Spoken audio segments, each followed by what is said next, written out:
사랑의 하나님 아버지 고맙습니다. 주로부터 오는 기쁨을 누리기 원하여 저희도 오늘도 주님 앞에 와서 예배하고 또 예배하는 저들 속에 주님 오셔서 역사해 주옵소서.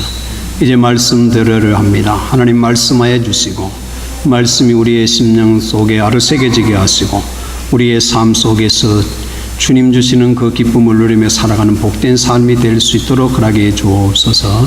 예수님의 이름 받들고 기도드렸습니다. 아멘. 우리 서로 인사합시다. 주님으로부터 오는 기쁨으로 삽시다. 아멘. 우리가 살아가는 삶 속에서 가져오는 그런 기쁨들이 여러 가지가 있을 수 있습니다. 어떤 이는 자기의 삶의 목표가 이루어졌을 때 그 기쁨을 가지고 그 기쁨 속에 살아가는 자가 있습니다. 또 어떤 이는 좋은 학교에 들어가서 그 자기가 가고자 하는 학교에 들어갔으므로 그 기쁨을 가지고 학교 생활을 하게 됩니다. 또 어떤 이는 좋은 직장에 들어갔을 때 그 자기가 들어가자 하는 직장에 들어가서 기쁨으로 일을 할 수 있습니다. 또 어떤 이는 오랜 동안 보지 못했던 그 사람을 만나서 함께 할 수 있으므로 기쁨을 가지고 살아가는 사람들이 있습니다. 이렇듯이 여러 가지 종류 속에서 기쁨으로 살아가는 사람들이 많이 있음을 우리는 알 수 있습니다. 그런데 시편 16편 11절에 보면 주께서 생명의 길로 내게 보이시리니 주의 앞에는 기쁨이 충만하고 주의 우편에는 영원한 즐거움이 있나이다. 이렇게 말씀하고 있습니다. 오늘 본문 속에서 주는 이 말씀은 참 포도나무이신 예수님에 대해서 그 포도나무 줄기에 붙어 있어야 된다. 붙어 있지 아니하면 열매를 맺을 수 없다. 떨어져 있으면 불에 다 불에 태울 수밖에 없다. 이렇게 말씀해 주고 있습니다. 그러면 우리가 붙어 있어야 산다는 말이죠. 주와 떨어져 있으면 살 수 없다고 하는 것을 알 수 있습니다. 그러므로 주 안에 있는 주와 더불어 붙어 있으면 거기에는 생명이 있기 때문에 기쁠 수밖에 없는 것입니다. 그래서 우리 예수님이 포도나무를 비유하시면서 우리가 주에 붙어 있기를 원하시는, 너희가 내 안에 있어야 된다. 내가 너희 안에 있고, 그러면 우리 주님이 내 속에 있고 내가 주님 안에 있을 때에는 아름다움이 있을 수 있습니다. 그래서 예수님께서 15장 1절부터 쭉 보면 포도나무의 비유를 들으셨죠. 내가 참 포도나무여 내 아버지는 그 농부라. 물은 내게 있어 가시를 맺지 않는 가지는 아버지께서 재버린다. 가시를 맺는 그 가지는 더 있게 한다. 그러면서 4절에 보면 내 안에 거하라. 나도 너희 안에 거하리라. 가지가 포도나무에 붙어 있지 아니하면 절로 가시를 맺을 수 없나니 그랬어요.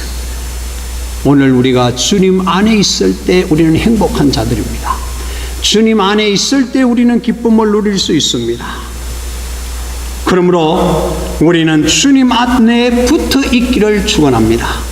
주님 떠나가시고 주 밖에 있을 때는 괴로움과 고통 속에 살아갈 수밖에 없다고 하는 사실입니다. 그러므로 우리는 어떠한 환경 속에 있든지 간에 우리의 생각이, 우리의 삶 자체가 우리는 기쁨으로 충만하게 차 있어야 할 것입니다. 환경이 어떠하든지 상관이 없습니다. 우리 마음이 어떠한 마음을 가지고 있느냐가 중요하다고 하는 것입니다.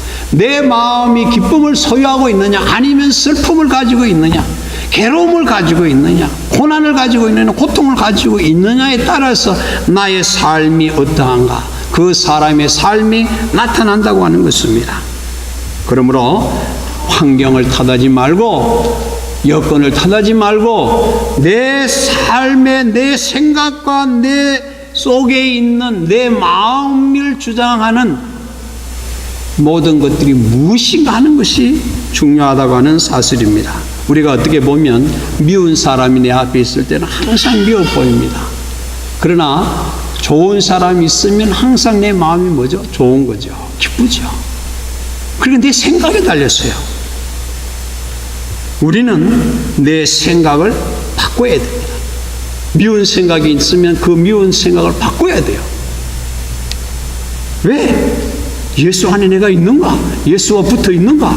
예수님은 그 누구도 원망하지 않고 싫어하지 않고 주님은 사랑의 주님이십니다. 그렇기 때문에 내가 예수 안에 붙어 있다고 하면 어떻게 해야 되느냐? 사랑해야 됩니다. 오늘 그래서 여기 보면 사랑이라고 하는 말이 많아요. 사랑한 것 같이 너희도 사랑하라 사랑하라 이렇게 서로 그 12절에도 보면 그렇게 말씀해 주고 있죠. 내 계명은 곧 내가 너희를 사랑한 것 같이 너희도 서로 사랑하라는 것이라. 그러면서 13절에 친구를 위해서 목숨을 버린 이보다 더 큰 사랑이 없다. 사랑하라고 했어요. 예수님이 사랑이십니다. 그러면 우리는 사랑할 수 있어야 돼요.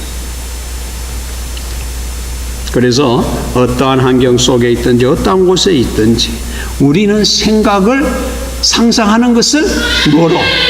기쁨으로 가지자.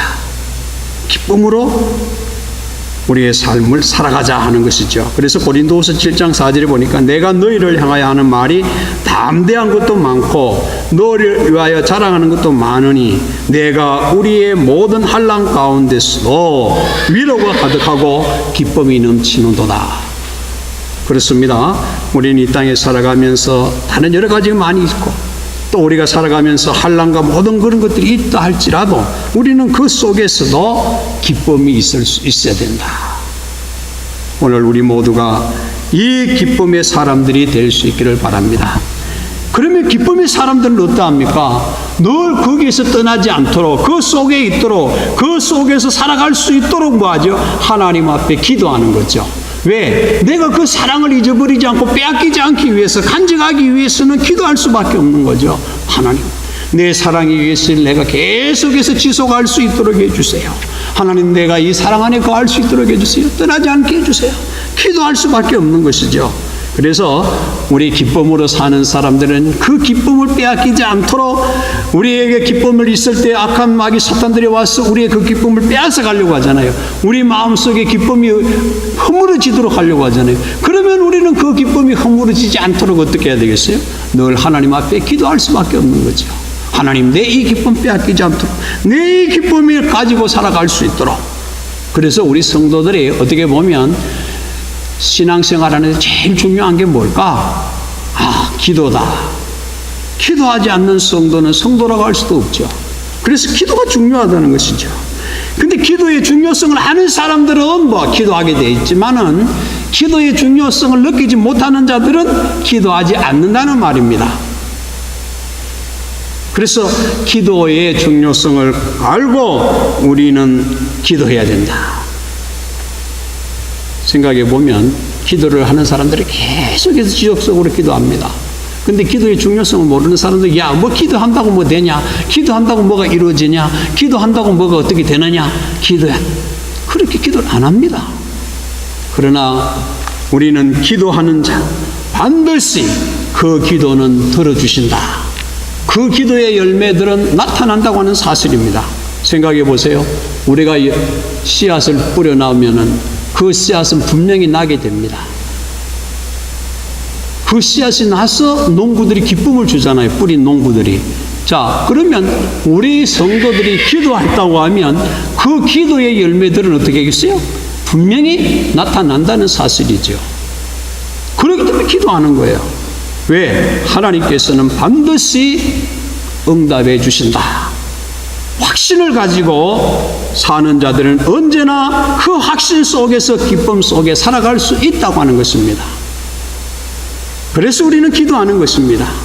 그래서 많은 사람들은 자기의 기도의 응답을 간증하는 것입니다. 그러나 기도하지 않는 자들은 이런 기도의 응답의 기쁨을 누리지 못한다는 사실이죠. 우리가 자녀들을 위해서 기도할 때 그 자녀들이 위해서 기도한 것들은 분명히 이루어진다. 그래서 우리가 눈물을 뿌리며 씨를 뿌리는 자는 기쁨으로 단을 거두리로다. 여러분, 우리가 왜 자녀들 위해서 울면서 눈물을 흘려가면서 기도합니까? 좋은 열매로 거둬지기를 원했었죠. 오늘 여러분들에게 이렇게 하나님의 축복과 응답의 기쁨이 충만하시기를 바랍니다. 우리는 위로부터 오는 기쁨을 누리기 원하는 자들은 하나님께서 저들을 택해 주신 그 목적 중에 하나가 바로 뭐냐? 기도다. 그래서 늘 어머니들은 아이를 안고 기도하지요. 그러니까 그 어머니들이 그 아이를 안고 하나님께 기도하면 그 아이는 어머니가 기도한 대로 자랍니다. 그러나 그 아이를 원해서 기도하지 않는 어머니는 그 아이가 기도하지 않았기 때문에 그 아이는 잘 원하는 대로 성장할 수가 없는 것이죠. 그 아이가 자라가면서 삐딱하게 가는 이유가 뭘까? 왜 그럴까? 기도하지 않았기 때문이죠. 그래서 우리는 기도해야 되는 거죠. 오늘 우리는 기도하면 영적인 기쁨이 충만하고 또 기도 응답을 받게 된다는 사실을 생각하면서 오늘 왜 그렇게 될까? 본문 속에서 우리는 찾아보면서 기도의 중요한 그 문제를 생각해 보려고 합니다. 그러면 그 기쁨이 무엇일까요? 첫째로 우리를 불러 택해 주셨다는 사실입니다. 16절 본문에 너희가 나를 택한 것이 아니요 내가 너희를 택하여 뭐 했다고 했어요? 세웠나니. 자, 우리가 주님을 스스로 찾아온 것 같아도 우리가 찾아온 것이 아니라 누가 했다고요? 주님이 우리를 불러주셨다. 아멘. 여기서 예수님께서 가만히 보세요. 긍정적으로도 말씀하셨고 부정적으로도 말씀하셨어요. 이 진리입니다. 먼저 뭐라고? 너희가 나를 택한 것이 아니고 내가 너희를 택했다 그랬어요. 내가 너희를 택했다. 이 말씀 우리가 가만히 보면 주님의 제자들을 택하실 때도 생각해 보세요. 주님의 제자들 택했을 때 주님 내가 주님의 제자가 되겠습니다 이렇게 해서 갔어요? 아니잖아요. 누가 택했어요? 주님이 택했어요. 우리가 그럼 우리가 예수님 내가 예수님 믿겠습니다. 내가 예수님의 자녀가 되겠습니다. 우리가 해서 우리가 되었어요? 아니잖아요. 우리도 주님이 뭐 했어요? 택해서 불러주셨잖아요.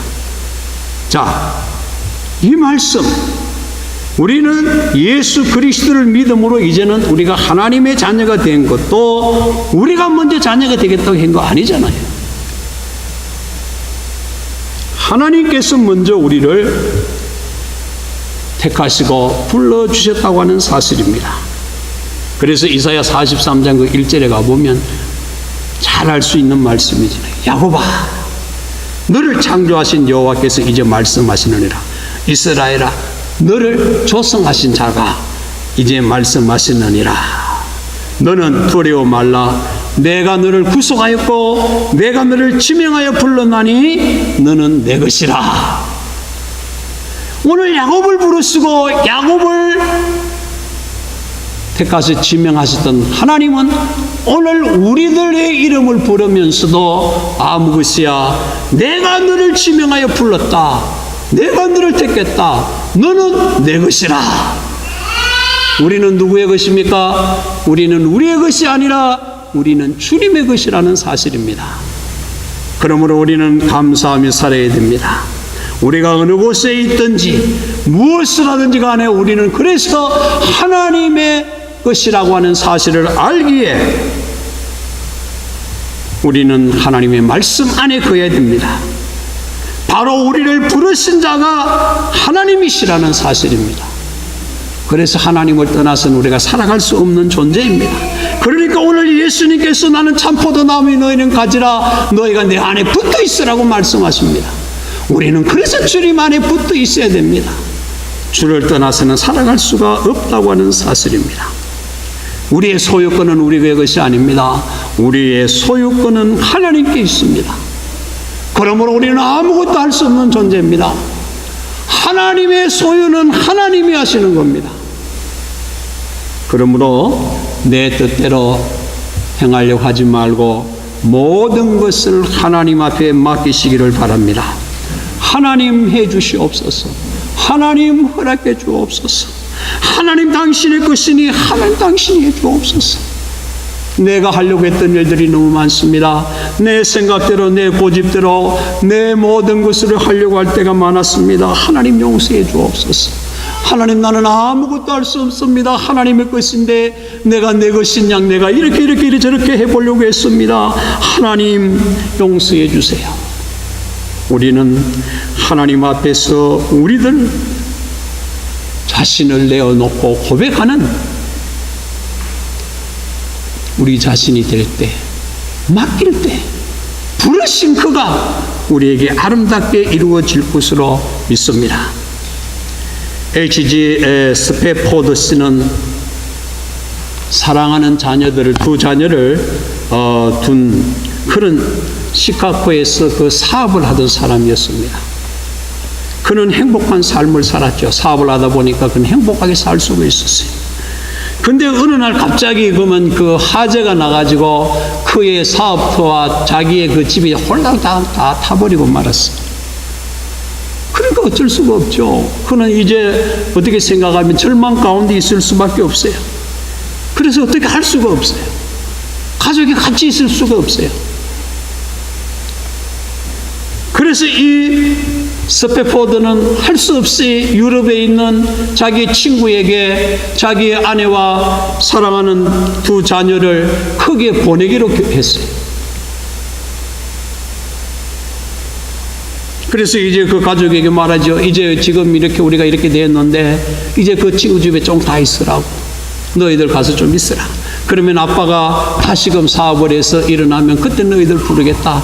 그렇게 하니 당신 여보 이 애들을 데리고 가서 좀 있으라고.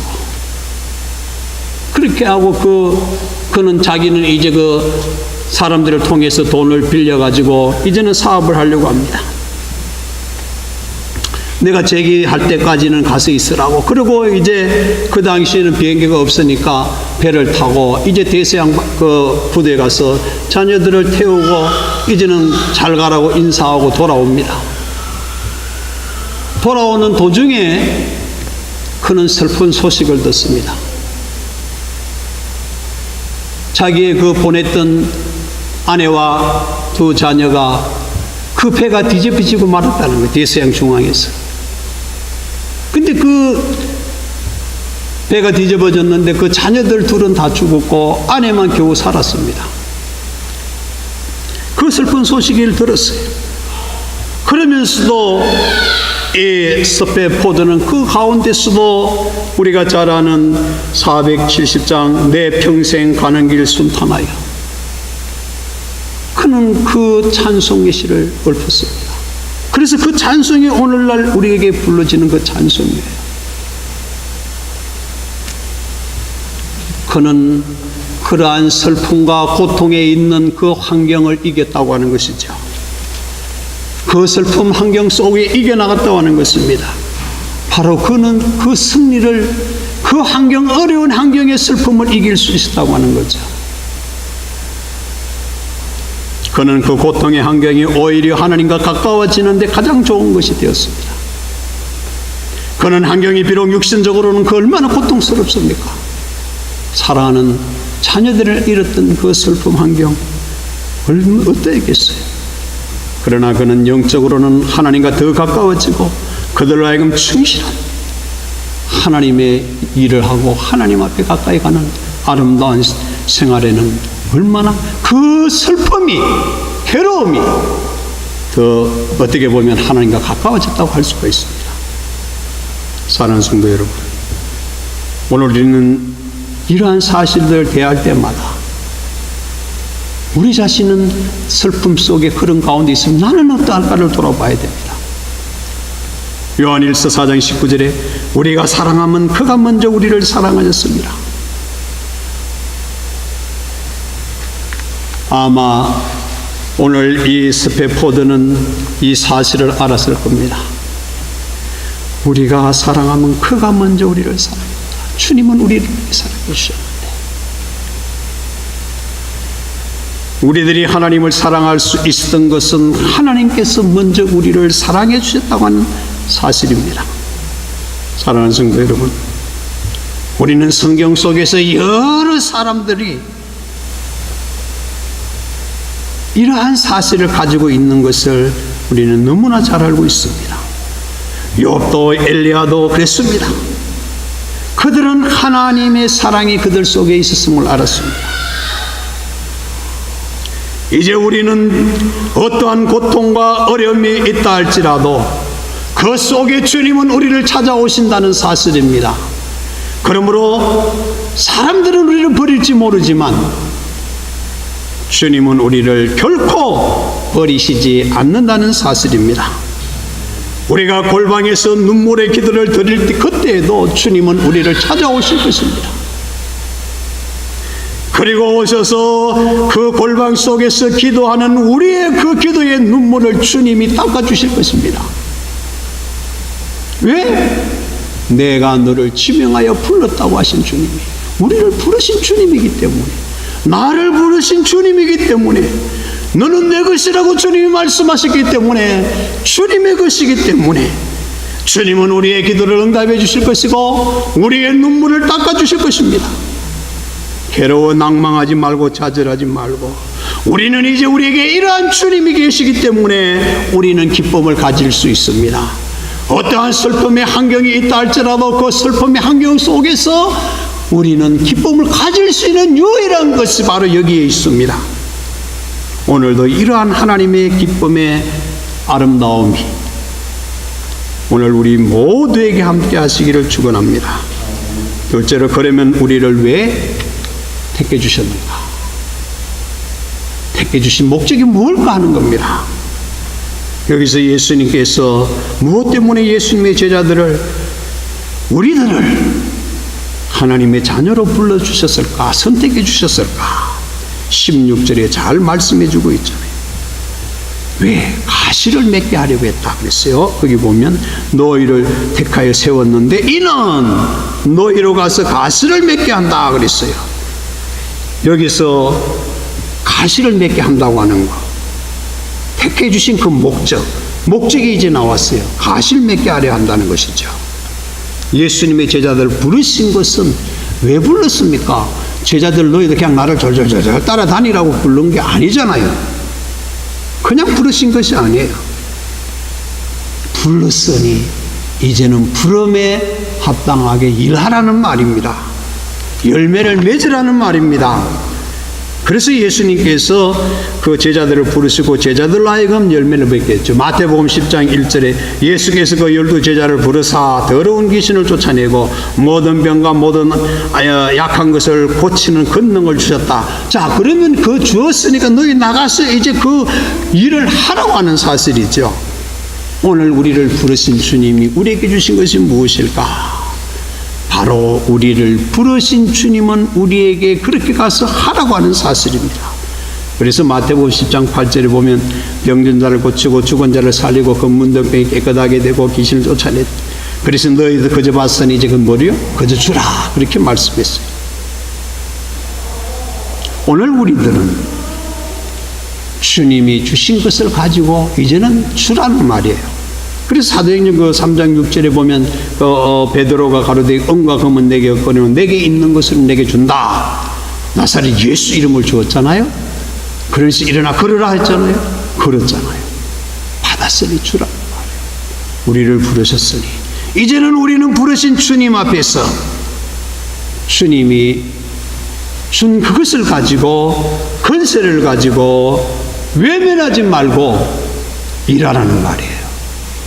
둘째는 가시를 항상 있게 한다. 그래서 가시를 맺게 하고, 그랬으면 그 가시를 어떻게 한다 그랬어요? 있게 한다 그랬어요. 그 열매가 떠나가 버리면 안 되겠죠. 우리는 열매가 중요한 거죠. 그렇죠? 일의 결과는 열매니까요.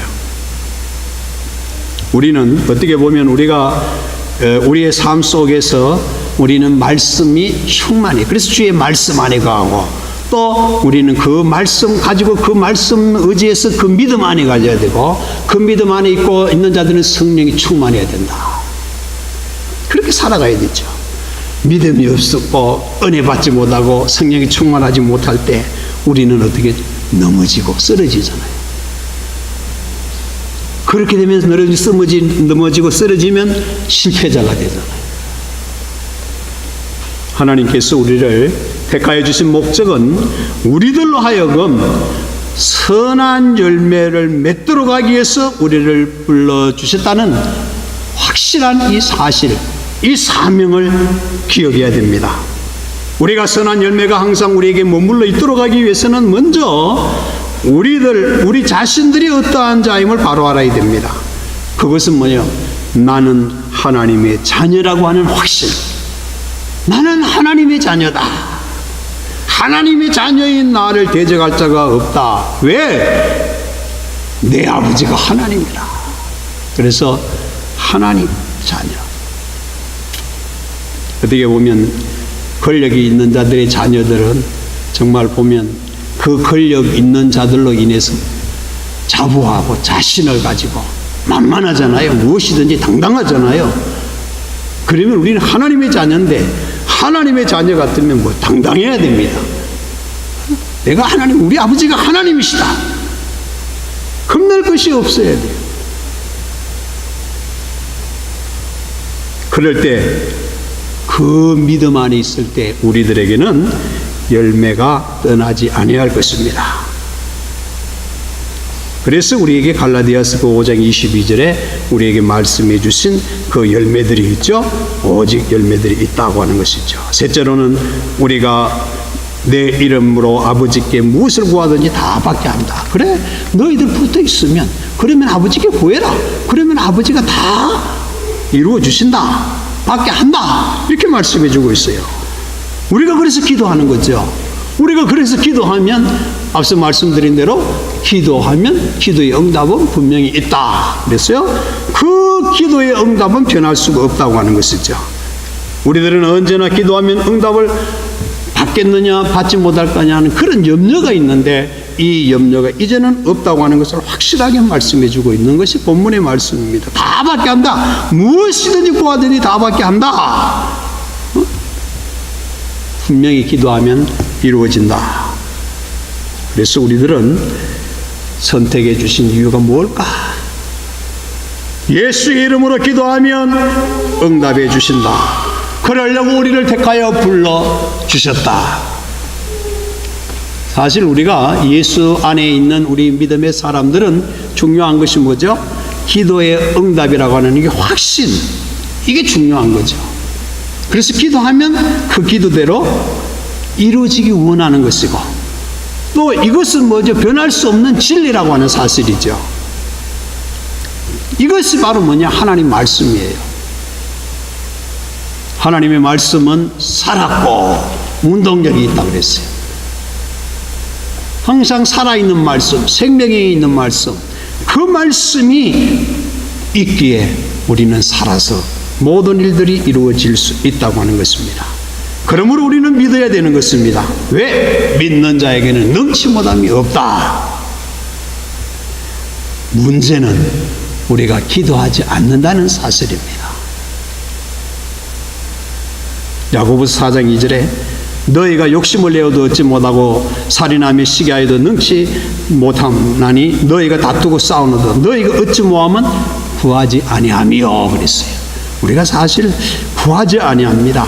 그냥 예수 믿고 왔다 갔다 하면 그냥 다 되는 것처럼 이렇게 생각하는, 그래서 왔다 갔다 하는 성도들이 너무 많습니다. 그러면 안 되죠. 우리는 기도해야 됩니다. 기도해. 그 기도를 통해서 하나님이 축복해 주신다는 말입니다. 그래서 우리가 드리는 기도는 우리들의 축복의 통로다. 그래서 마태복음 7장 7절로 8절 구하라 그러면 너에게 주실 것이, 찾아라 그러면 찾을 것이요, 문을 두드리면 열릴 것이니, 구하는 이마다 얻을 것이요, 찾는 이가 찾을 것이요, 두드리는 이에게 열릴 것이니라 그랬어요. 그러니까 우리는 뭐하죠? 구하고 찾고 두드려야 돼요. 언제까지? 이루어질 때까지, 응답할 때까지, 문이 열어주실 때까지 그 주님 앞에 계속 두드려 있어야 돼요. 구해야 돼요. 열어주세요, 열어주세요, 구해야 돼요. 응답해달라고. 그 열려질 때까지. 생각해 보세요. 추운 겨울에 우리가 바깥에 서 있다. 그러면 그 추위가 와서 우리가 그 바깥에 있으면 지금 얼어 죽을 지경이에요. 그럼 어떻게 해야 되겠어요? 그 문이 열어질 때까지 우리는 어떻게 해야 돼요? 문을 두드려야 됩니다. 왜? 들어가야 내가 살 수 있어요. 안 들어가면 나는 죽을 수밖에 없잖아요. 마찬가지. 지금 우리가 하나님께서 우리의 기도, 우리의 문제를 가지고 기도할 때 그 문제가 해결되지 않으면 우리는 죽는다는 그런 각오에 가지고 그 문제를 해결될 때까지 열어줄 때까지 해야 된다는 말이에요.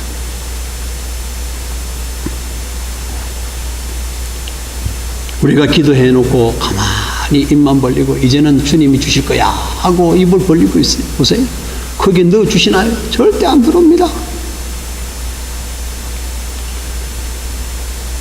열릴 때까지, 내 입에 들어올 때까지 해야 된다 이 말이에요. 마지막으로 우리는 세상에 속한 자가 아니기 때문에 우리는 뭐가 오느냐? 고난이 온다. 19절에 보세요. 너희가 세상에 속하 있으면 세상이 자기의 것을 사랑할 터이나 너희는 세상에 속한 자가 아니요 도리어 세상에서 나의 택함을 입은 자인 고로 세상이 너희를 뭐한다? 미워하느니라. 우리는 하나님의 택함을 받은 사람들이기에, 하나님의 사람이기에 이 세상 것들은 우리를 어떻게 해요? 미워한다는 말이에요. 미워해요. 미움받고 우리는 살아간다. 그래서 우리는 세상과 타협하면 안 되는 것입니다. 그런데도 우리의 믿는 사람들이 자꾸 세상과 타협하려고 합니다. 세상과 타협해서 자꾸만 어떻게든지 그 자기에게 오는 고난을 없애보려고 합니다. 그래서 그 세상 가게 더불어 세상 속에서 그냥 세상과 짝짝꿍을 하고 살아가려고 하는 거예요. 아닙니다. 우리는 세상과 그렇게 해서는 절대 안 됩니다. 우리는 세상과 타협하지 않아야 됩니다. 그러면 우리에게 뭐가 오느냐? 고난이 옵니다. 왜? 하나님의 자녀라고 하는 이유 때문에 고난이 옵니다. 왜 그랬을까요? 하나님께서 세상을 정죄하셨기 때문입니다. 그러나 기도하는 성도들은 그러한 고난을 정면으로 돌파해 나가야 됩니다. 카프만 부인의 강야의 샘이라고 하는 글에 보면 이런 글이 있습니다. 나는 누에 꼬치들을 관찰하고 있었다. 마침 여러 마리의 누에 꼬치가 바로 나비로 탈바꿈 하는 중이었다. 너무나도 작은 구멍을 통해서 나오려고 애쓰는 그 모습을 보면서 나는 불가능하리라고 그렇게 생각을 하고 있었다. 그런데 한 마리 두 마리 그토록 작은 구멍을 통해 천신만고 애쓰더니 결국은 빠져나와서 공중으로 헐헐 날아올랐다. 나는 또 마침 그 꼬치에서 나오려고 애쓰는 것을 발견하고 내가 가위로 구멍을 크게 넓혀 주었다. 그래서 나는 내가 하나님보다 더욱 사랑과 자비가 많다고 자족하며 혼자 웃었다. 내가 넓게 열어준 그 구멍으로 나비는 쉽게 나왔으나 문제가 생겼다.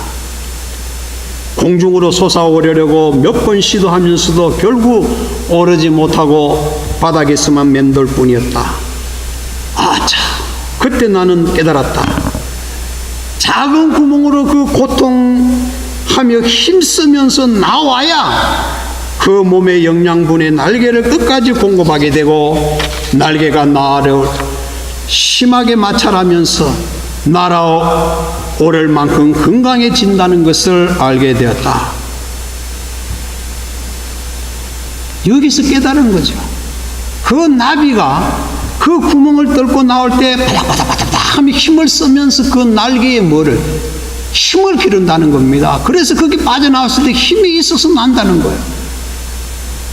그런데 그가 구멍을 크게 뚫어주니까 힘도 안 써 그냥 나왔으니까 날개에 힘이 길어지지 않았으니까 못 날았다는 말입니다. 그래서 시편 기자는 어떻게 보면 이런 고백을 했어요. 고난당한 것이 내게 유익이라. 고난당한 것이 내게 유익이라. 이로 말미암아 내가 주의 율례를 배우게 되었나이다. 아멘. 고난을 통해서 주님의 율례를 더 배우게 됐다. 고난이 없었으면 주의 율례를 배울 수가 없었는데 고난 통해서 배웠다. 사랑하는 성도 여러분, 기도는 우리들을 승리하는 것으로 이끌어 주시는 겁니다. 기도는 항상 불안을 평화로 가져다 줍니다. 염려를 기쁨으로 가져다 줍니다. 고난을 아름다운 것으로 가져다 줍니다. 그러므로 우리는 기도하는 성도가 되어야 됩니다.